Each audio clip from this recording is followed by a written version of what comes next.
And this is the last question of the practice SAQ. It's 14 marks, so let's hope my computer doesn't crash or something like that during the next many exciting minutes when I go through this question. Because, I've been doing this for a while now and I really don't want to do something else besides this practice SAQ. Okay, let's start. Question 14. Alkenes are an example of a homologous series. Consider the following alkene. You need to state the IUPAC name. So this is just the ball and stick model for, well, we give you a key here, so it shouldn't be a problem. So you have definitely an alkene, there's your double bond. So you need to identify your longest carbon chain, which I'm going to go with this. So that's 3 carbon in the longest chain. Okay, well, first of all, the functional group is an alkene, so it's going to end with -ine. You have 3 carbon in the longest chain, so that's prop, and that leaves you with a branch. Now this branch has 1 carbon, so you call it methyl, and because the branch must come from the second carbon for it to be a branch, you don't need to number your longest chain as well. The same can be said about the double bond, which must be between the first and the second carbon. So the name for this particular molecule is just methyl propene. Okay, so that's the IUPAC name. The polymerization of alkenes is one of the most significant reactions of the 20th century. State the type of polymerization reaction shown. Now, you only learn one type of polymerization, so this is a little bit of a very easy question if you think about it. But if you think about it too much, you may thought that I was trying to trick you. I don't, not in this case anyway. So it's just addition polymerization. This is just to highlight the fact that there are other types, at least one more type of polymerization, which actually involves a condensation reaction that you now know what it is, but we're going to look at it, the polymerization of it later. So addition polymerization. Now I do realize my polymerization looks like multiple words, so okay, that's not a lot better, but well, let's go with that. Draw a section of the polymer formed from the alkene bowl showing 3 repeating units. You don't need to show structural formula. Okay, because I want to scroll down, I'm just gonna quickly write the name. So I have methyl propene up there. Did I write propene? Let's double check. Or did I write oh yeah, we're good. So you don't need to draw this, but I'm just gonna quickly redraw methyl propene to show and convert everything that's not the CC double bond into a branch. So well, once you get better, you don't really need to do this step, but considering how you guys just started doing chemistry this year, it's probably not a bad idea. So when the monomers, well, 3 monomers are converted into the polymer, the CC double bond will break, and the polymer is actually formed by adding, well, all of them added together from the vacancy that are created through the breaking of the CC double bond. So you have 1 here. Now, this always happens. You end up with like a really long hydrogen bond. So it's okay. I think I was going to draw hydrogen. What the hell? Okay, so C, there's H. Now, you do get better at this, and you're probably going to draw something that looks like you don't have a different lengths of covalent bond, which is a real thing. They do have different lengths. We don't talk about bond lengths in VCE, but it is a thing. All right, I'm going to only do 3. Now, you have to be very careful when the questions say draw a section. You cannot stop like I am here. You're not going to do a bracket and then put an end to show that it continues to repeat. That will be the formula. If you draw a section, you just have open ends. So whenever the word section appears, make sure that you have open ends. That's an indication that this is just a section. A section. This is only a section or a snapshot of the entire polymer. The other thing that you don't have to worry about is you don't need to have the side chains, the methyl side chains on the same side. I just decided to do it for no particular reason. You don't have to. So this is okay. If you have some CH3 up here, that's fine too. As long as you have the identical monomers being repeated 3 times, and that I could clearly see that. Okay, that is probably not a good thing to do in your drawing. Okay, that's good.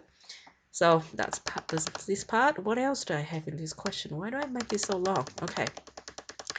Explain why the alkene is a gas, but its polymer is a solid. So this is one of the many. Okay, that is not a good sign. What is happening? It is not responding. Can we recover? Oh, looks like we have. Yes, we have recovered. Okay, wow. I wonder whether we actually will make it through this question. We have another page to go. We can do this. Computer, please don't crash. Explain why the alkene is a gas, but its polymer is a liquid. So, solid. So what you have to do is think about the strength of intermolecular forces. Obviously, I'm not entirely sure why that happens. Obviously, alkene is nonpolar, and the type of intermolecular force between the alkene molecules would be dispersion forces. And the same can be said for its polymer. But the reason why the polymer is solid is because it just has a lot more atoms and a lot more electrons. Therefore, the strength of the intermolecular forces will be a lot higher than in the case of alkene. So that is exactly what you need to say. Now, what I tend to do when I have to write an explanation is I do want to check the marking scheme, which when I designed this question, I didn't have. Okay, so it's 2 marks, so you probably have to say 2 things, and I think one of them, well, I am making up a marking scheme after all, but you always want to start by identifying the intermolecular forces present in whatever it is that you're talking about based on its structure. In this case, you probably can say are both the alkene. Now, because there's only 2 marks, I don't think you have to go into too much details when it comes to structure. But let's see, if I want to go into a little bit more details because I'm slightly paranoid and I'd rather be safe than be sorry, I would say both the alkene and its polymer are non-polar, which is a little bit of information about structure. And I will also say that they are hydrocarbons because I can. Okay, and would have dispersion forces. I wonder whether I can get a... Oh, yeah, I think I can. Hang on. Actually, never mind now. Between them. Next time. Between them. So the first mark is for identifying the nature of the intermolecular force in both of the alkene and the polymer. Is that a different one? Oh, that's better. Okay. Alright, I'm going to use a different thickness for the pen later because I'm an idiot and didn't realize I could... Well, I did realize I could do that. But anyway. So the second mark is going to be for making a comparison. The polymer is a lot heavier. You can also say longer, I guess, than the alkene and contain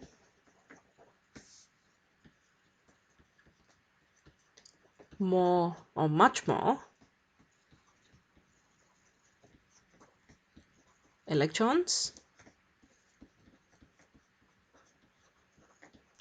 So its intermolecular forces, okay, all right, let's be specific.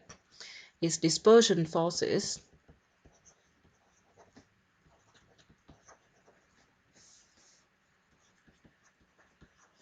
are a lot, should have given more room, stronger and harder to break and require more energy to break. Alright, because I don't have that room and the question is only 2 marks. I'm not going to refer back to the solid and the gas. I think that's self-evident.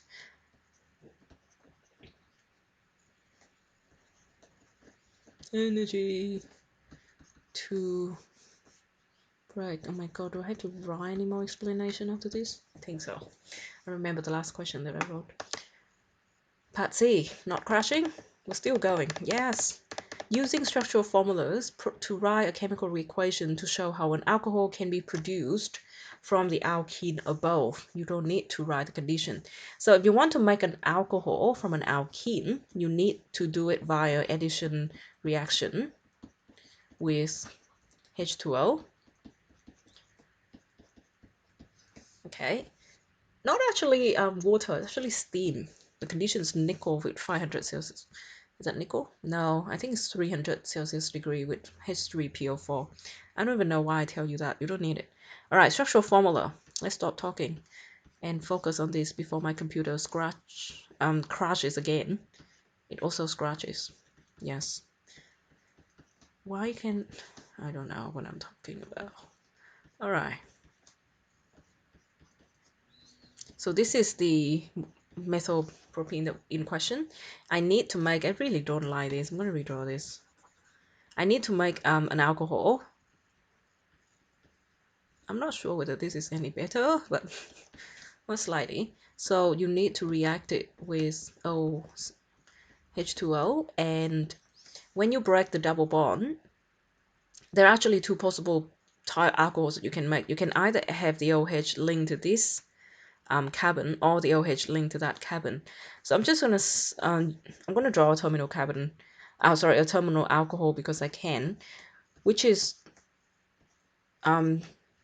just referring to the fact that the alcohol I'm gonna draw is the OH is gonna be at the end. So I'm just gonna move the hydrogen up a little bit. Make sure every bond is shown. And the good thing about an addition reaction is that you always only have one product because the two reactants are added together, which is why it's called addition reaction. So you don't have to worry about any byproduct. Okay, you need to provide an IUPAC name for this alcohol. So it's an alcohol, and with OL has 3 carbons and a branch. Now you don't need to tell me that the branch is on the second carbon. You do, however, need to tell me where the alcohol is because it could be either on the first or the second carbon in the longest chain. So I'm going to go methylpropane 1O. Provide the structural formula and IUPAC name of another alcohol that can be produced. Yes, so as we just mentioned, you can have the OH on the second carbon as well because this is where the double bond originally is. So if I add the OH on the second carbon and the H on the first carbon, then I will actually have methylpropane 2O, which is the other version.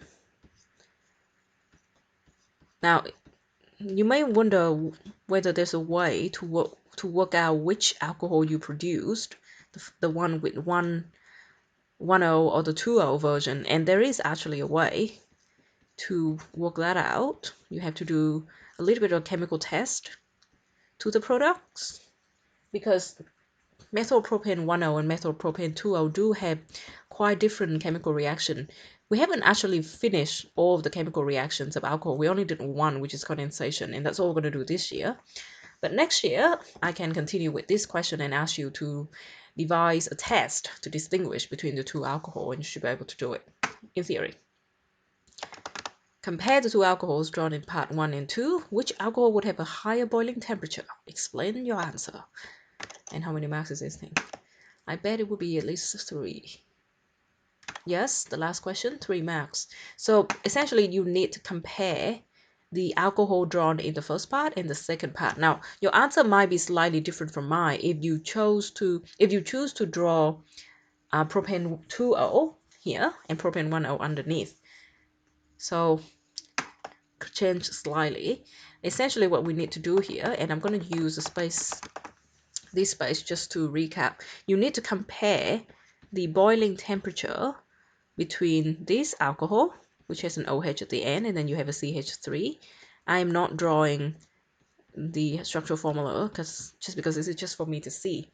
Now, if you want to see even better, you actually want to arrange the alcohol in a slightly different manner. So we'll go with CH2 and OH. So that's one way. And the other way, and I'm going to do the H here actually. Okay. And the other alcohol I need, this one's from CI. That's my original alcohol. And then the isomer of it, which is the one that I drew afterwards, also has a CH3, but the OH is here, so the middle carbon, and you have H2 and H2. I don't know why you have H2, you have H3. Okay, so the question is, which one has a higher boiling temperature? Now, obviously, these two are structural isomers of each other, so they also have the same functional group, so they both will have hydrogen bonds coming out of the OH and dispersion forces for the rest of the molecule. So that is not going to be what distinguishes their boiling temperatures. In order to compare the boiling points of isomers, you need to think about how easy it is. Is it a sign of another crash? Okay, not yet. You need to think about how easy it is to stack them. And in other words, you need to think about how compact the molecule is.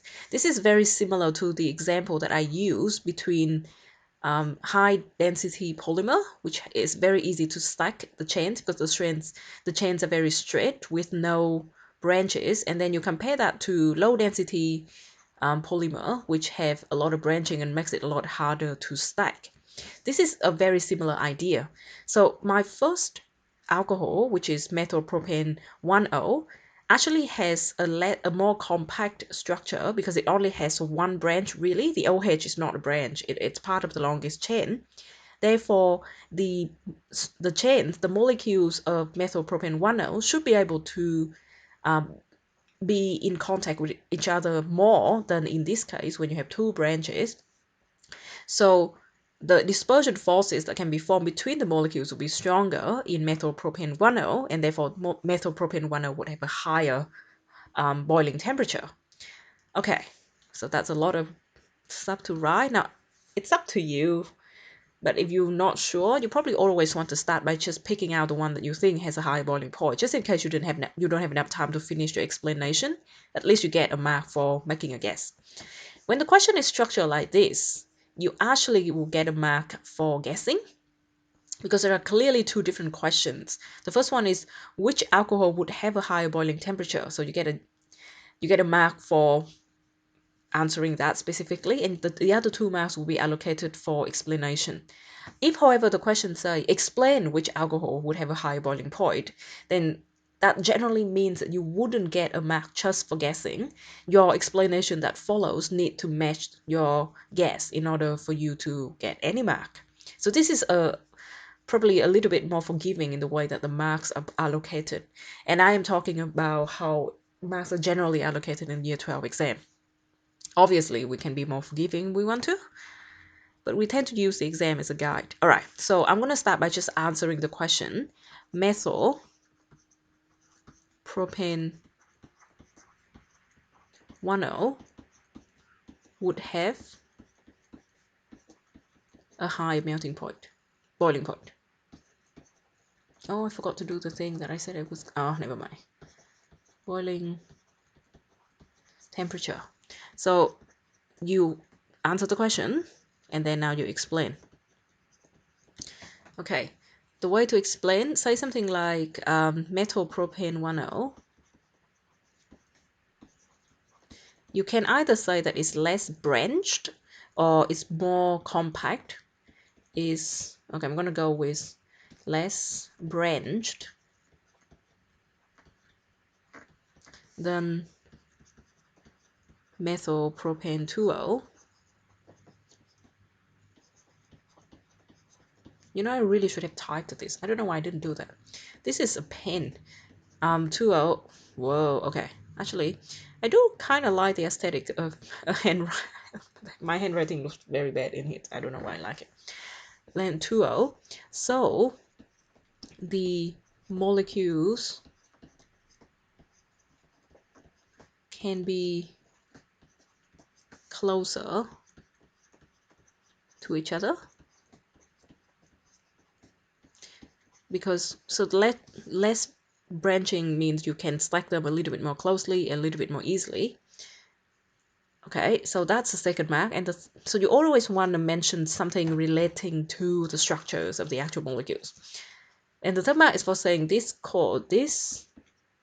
means you obviously can continue with that sentence that not so much the hydrogen bonds, probably more the dispersion forces because the effect will be felt the most by the 3 carbon here, not the OH. The dispersion forces between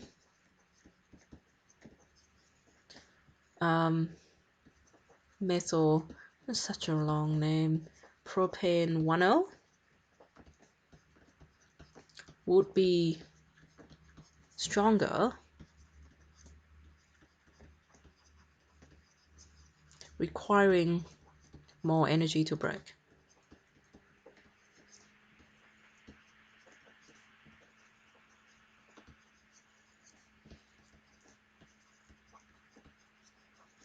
And that's it. Is that this? Okay, I'm gonna stop this before it crashes again. We're done.